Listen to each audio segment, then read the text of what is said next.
Hey guys, welcome back to the channel. I wanted to take a second and tell you about the RVLife Pro app, which is something that we use all the time. They have an RV Safe GPS, they've got a whole host of communities that you can join, and then also campground reviews, which is actually how we found this beautiful campground right here that we're kind of staying at with full hookups and kind of recuperating from all of our dry camping. So this has been a really nice break. Be sure to check them out, RVLife. They're running a 7-day free trial right now, so if you've got a big trip coming up, it's a great time to test it out. And if you use promo code Project Trek, you get 25% off your entire order. All right, so this is the van I'm really excited to see. I'm going to let the owner introduce herself and kind of show you guys around. Let's check it out. My name is Angie. I go by Being Human RV on Facebook and YouTube. I was in the military, I was a soldier, and then I was in mental health and I was a patient, and I just never really felt like myself. I'm like, who am I? What is my relationship to the world? What's my relationship to my feelings, my emotions? So being out here in nature has like given me a new appreciation of what it means to be human, to experience life, to meet new people, to travel these great, wonderful places, to just kind of learn who am I now after a lot of trauma and bad circumstances. This is my 2019 Winnebago Travato 59G. It is a 3.6 liter V6 engine.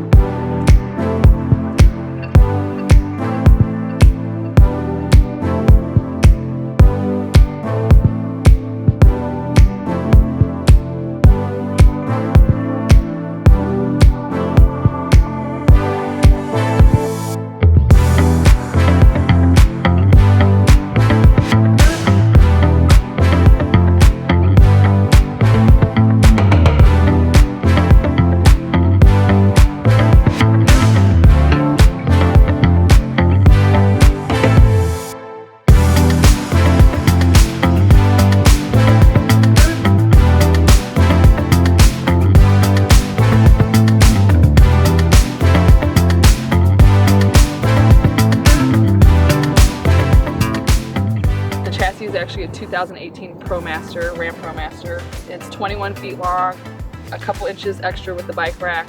I put a 3-inch lift on it, brand new tires at Off-Highway Van in Salt Lake City. I highly recommend them. And a skid plate underneath because I like to go in BLM land way out in the middle of nowhere. I have learned the hard way that you get stuck pretty easily, so now I have Max Tracks on board to get me out of the stuck places. So what got me on the road was in 2019, I was graduating from Masters of Social Work program. I did not want to be a social worker. I was also in a film called Medicating Normal. It's about the over-medication of people with like grief, trauma, depression, anxiety, how there's a pill for every ill. The film was being released. I was graduating from college and my lease was ending all at the same time, and I said, if I don't do this now, I'm not ever going to do it. So I sold 90% of my things. The other 5% I put in my sister's basement. The other 5% is with me on the road.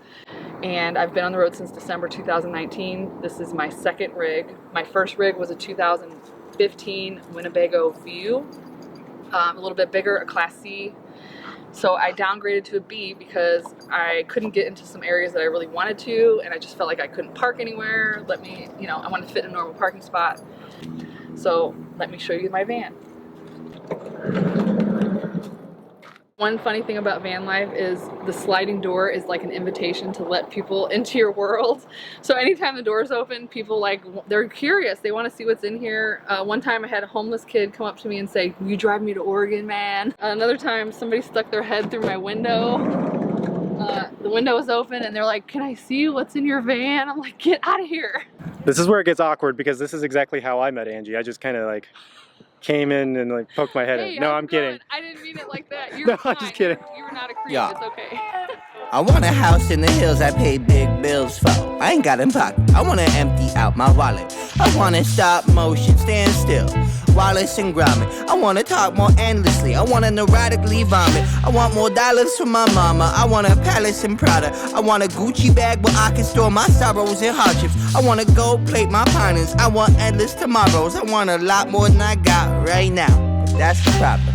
You could give me every little thing I'd ever want, but I'd never have enough till the day I had it all. Yeah, you can give me every little So this is the kitchen area. I spend a lot of time here. I love cooking. I eat like really paleo, keto, low carb, everything. So I cook a lot. This was so important to me to have a place for my spices before they were in there and rattling everywhere.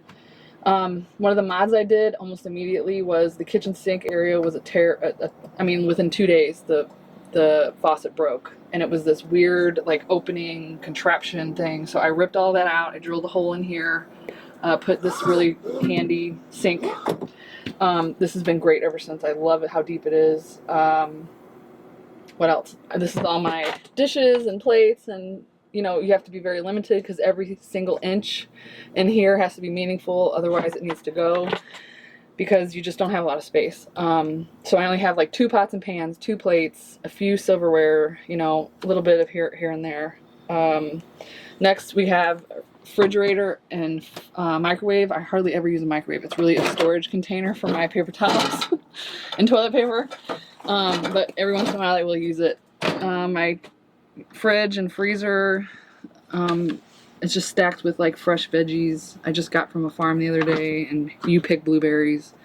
This is the basement. I hate this part. I wish I could live on less, but like I have things here that, you know, like tools, tripods for YouTube, my winter coat, boots, you know, so there's things that you have to bring that you really don't have space for. I have tons of like first aid and supplements and a little bit of arts and crafts stuff.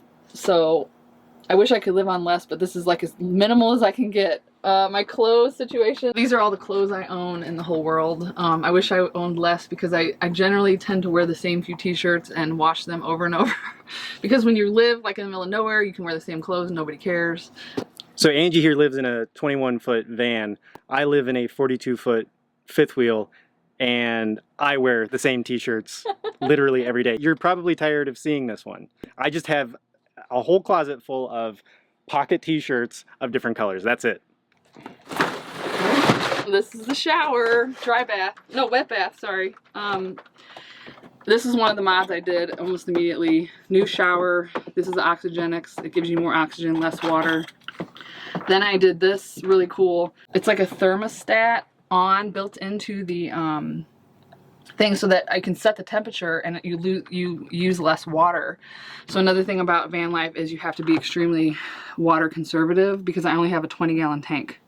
So every drop counts, and not washing your hair for like a week is kind of a normal thing. I do carry extra water. Here's an extra 5-gallon bag.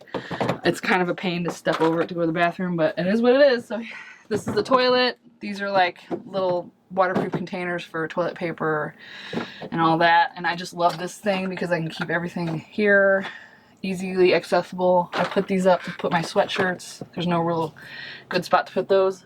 And that is not a composting toilet. That's just... No, this is a regular flush toilet. Okay. And there's only 10 gallons of black, which means generally my black fills up quicker than my gray because I drink a lot of water. And, you know, girls can't go to the bathroom as easy as guys can. So it is what it is. So, but their bathrooms are much cleaner. Yeah, that's true. I have a son, and it's a lot of cleanup. Yeah, but here's an interesting fact. The square footage in this wet bath is actually more than my dry bath in the Winnebago View, a bigger Class C. It's like I just have more room to move around. My old shower was only like a triangle. And this, I actually have a lot of room. You can shave your legs. You can do whatever you gotta do. Do yoga in there if you have to. But so now, in your other Class B, was it a wet bath?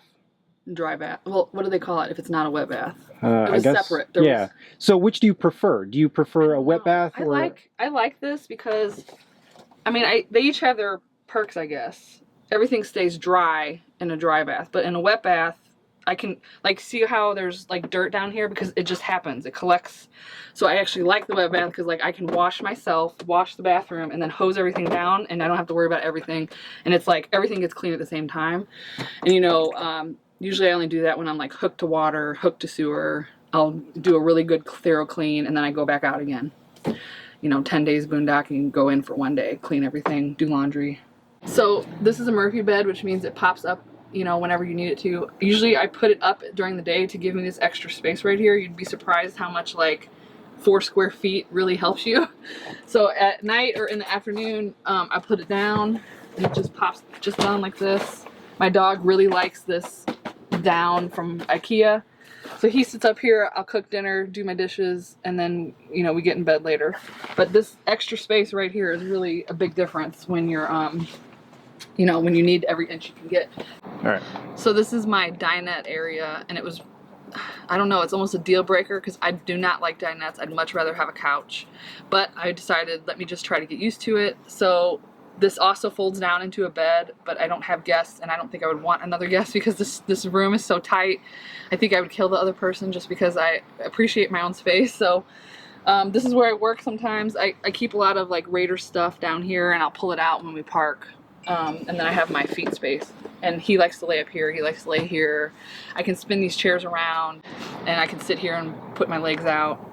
Also, here's the TV. This is really cool. One of the mods I did was I put a bendable arm on it so I can watch it from bed and turn it around, because like I don't know why they decided to put it here, but you really couldn't watch it unless you were like sitting here or sitting there. So that was kind of a fun upgrade. This is my Berkey water filter. I freaking love this thing. You can basically drink lake water if you need to. Just pour lake water in there and drink it. I do not drink out of the tap or drink out of my tanks. I think it's kind of gross. So this is my work area. I work part-time from the road just a little bit. I do a lot of volunteer work. Basically people in the mental health care system that have been hurt by it, which is kind of taboo topic, but that's the work I do. So Angie, I noticed a battery monitor. Do you have solar on here? Yes, I have solar. It only came with 200 watts, and I quickly learned that was not gonna cut it. So I took it to a place called Sunlight Solar in Bend, Oregon, and the really nice guys there put another 200 on. They rearranged what was up there. We replaced the AGM batteries with two 100-watt battle-born lithium that have the heater on them, so that I can camp when it's cold and not worry about lithium freezing. So right now I have two battle-born 200 amp hour with 390 watts on the roof, and now I have no problem. I don't worry about power unless it's overcast, and I also have a generator just in case. It's a Cummins, yeah, Cummins Onan underneath the chassis, so that's one reason why I got the lift, because the batteries and the generator are really low on a Travato, so you risk bottoming out and losing that thousands of dollars. So the lift actually like kind of pays for itself so that you don't hurt your batteries or the generator. So Angie, as I'm kind of snooping through your RV, I'm seeing some road flares, some first aid kits, some that looks like a battery backup up there.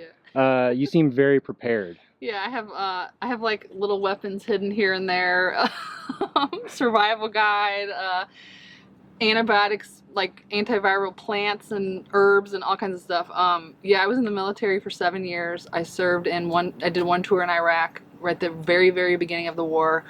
I was medically evacuated for a non-combat illness, which they never really figured out. All I know is my colon was infected, and like everything I ate would come out, and I was down to like 100 pounds, and you could see all my bones. It was extremely traumatic. I almost died. And then when I came home, my convoy was hit. One of my soldiers was injured. I couldn't handle any more trauma, and I walked to a psychiatrist's office and said, please help me. And I was basically over-medicated for 15 years, like on cocktails of like 18 drugs at the same time. Completely disabled. I didn't leave my house for 4 years. I had no friends, no relationships. I lost my career. I lost my marriage. Lost everything. I just got lucky and met a psychiatrist that took me off of a lot of stuff, and then it took me another 10 years to get out of the mental health system, to like regain my health. I have had periods of like drug addiction, of homelessness, of domestic violence, like just too much. So living in a van actually feels like the only thing that I feel safe, like, because I can leave. I have control over my environment. I have control over like what I do every day, of what's in here, of what makes me feel safe, of what makes me feel healthy. The thing about van life is like you're outside a lot. I don't sit in the van during the day. It's just not a thing I do. So like the sunlight regulates my circadian rhythm. Taking hikes with the dog is just so peaceful and calming for me. Like I like to go out and do things. I like meeting strangers that don't know anything about me, because they can't judge me for anything because they don't know. Like yesterday, the guy over there, I pulled over and said, hey, do you guys need help? Because I saw him with a 1-gallon jug, and they're pouring it into their tank, and I'm like, I have a 5-gallon. Do you want to use my 5-gallon? And So we got to talking, and I said, hey, can I ask you, like, can you teach me about grizzly bears? And he gave me a whole class about grizzly bears, and so we practiced. I just bought bear spray yesterday, and so we were practicing, like, pulling the trigger and pulling it out, and he's like, hey, you look like you had some training. And I was like, yeah, I was in the military, you know, but like, strangers don't know that. Well, maybe I do have a military vibe, but, and so I feel supported that way, and I feel like humanity is actually pretty nice, and the world is a pretty safe place, and so that, I can't learn that in a therapist's office. I had to learn that out here.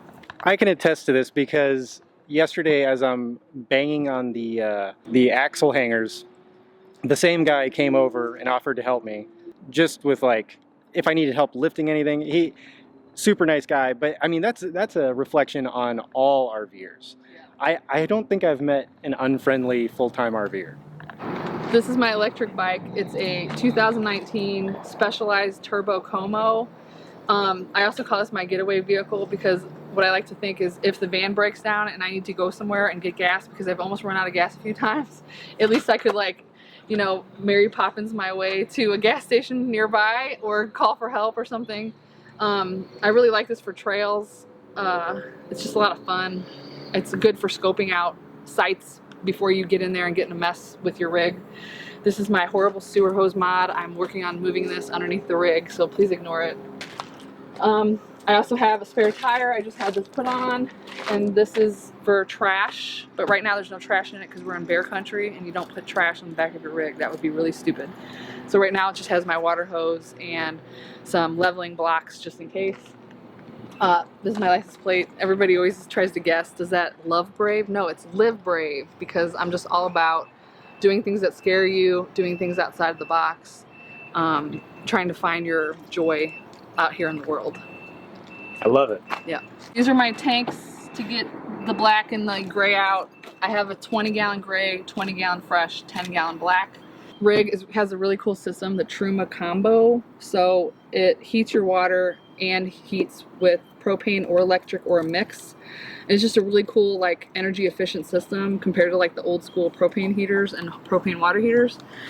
That's my plug, tank fill, city fill. So I just wanted to tell you, you know, a little bit about being human.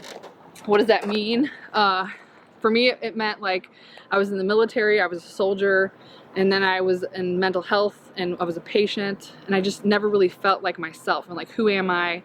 What is my relationship to the world? What's my relationship to my feelings, my emotions? So being out here in nature has, like, given me a new appreciation of what it means to be human, to experience life, to meet new people, to travel these great, wonderful places, to just kind of learn who am I now after a lot of trauma and bad circumstances. So thank you for watching my van tour. You can follow me, my daily updates on Facebook under Being Human RV, and YouTube. I'm really not good at uploading video, but I'm working on that. That's also Being Human RV.